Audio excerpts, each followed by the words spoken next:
Taking guns out of the hands of violent criminals. That's the goal of a bill that recently passed the State House. Let's spend 5 minutes with the sponsor of that bill, State Representative Todd Stephens. Representative Stephens, welcome to the microphone here.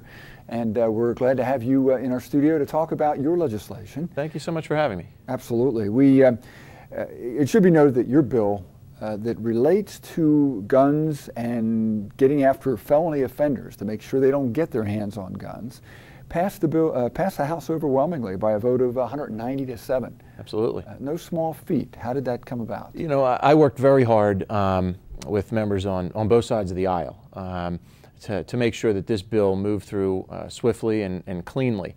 As you know, up here in Harrisburg, gun bills typically draw amendments from really folks on both sides of the gun issue, the gun control advocates and the gun rights advocates. And I worked very hard to try to keep those amendments off and keep it clean. And I think it shows in the result. 190 to 7 is overwhelming support.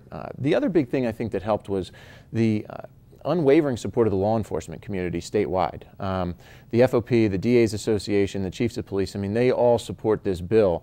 And I think it's hard for members of the House to go in the face of all that support from the law enforcement community.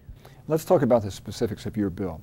It would require a 5-year minimum for those who have felonies and possess a gun. Talk about that. Well, I think it's important for everyone to understand. We are only talking about felons who are not permitted to possess guns. This isn't going to take the hands out of law-abiding citizens, take the guns out of law-abiding citizens' hands. We're only addressing those who are prohibited from having a gun because of a prior felony conviction. You know, we have a situation in Pennsylvania where the gun laws and penalties are just so weak. I was a part of a federal program when I was an assistant DA in Montgomery County. I was specially assigned to the U.S. Attorney's Office in Philadelphia, and the sole reason for that program, called Project Safe Neighborhoods, was to allow state prosecutors to utilize the much more severe federal penalties for gun crimes. For instance, I have guys in federal prison right now doing 20 and 30 years that under Pennsylvania law would have only received 5 years. So it just seemed to me to be a no-brainer that rather than sending our prosecutors down to federal court to use those penalties, why not just make the penalties more appropriate here in Pennsylvania? And that's what this bill does. Now, in Philadelphia area especially, but throughout Pennsylvania, there's a concern about the illegal trade of guns, you know, the straw purchases and so forth. How do you see this impacting that? Well, I think this is going to be a tremendous tool for our law enforcement community. As someone who once had the job of trying to prosecute straw purchasers, I can tell you it's very difficult to do. You really need to rely on cooperation and information and intelligence from the criminals. And you don't get that unless you've got a pretty big hammer sitting over their head. You mentioned the first part of this bill, which provides a 5-year mandatory minimum sentence for anyone who illegally possesses a gun by virtue of a prior felony conviction. The other part that I think is even better is on a second offense, you are subject to Pennsylvania's second and third strikes provisions. So on a second offense, your mandatory minimum sentence would go up to 10 years. On a third offense, it would go up to 25 years. Under current law, you get the same penalty whether it's your first offense or your 25th offense.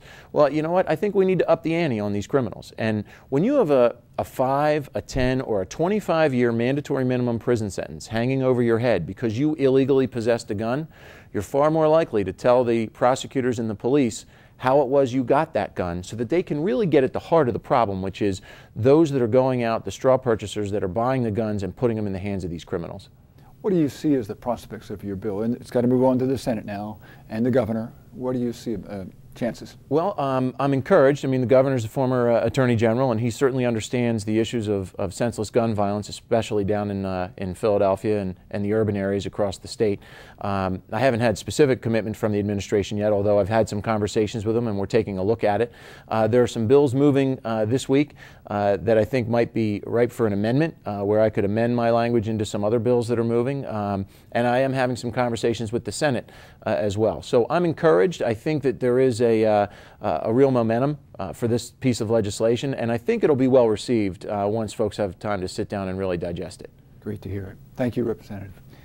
If you have any comments or questions about this or any other legislative topic, Representative Stephens' contact information will be on the screen in a few seconds.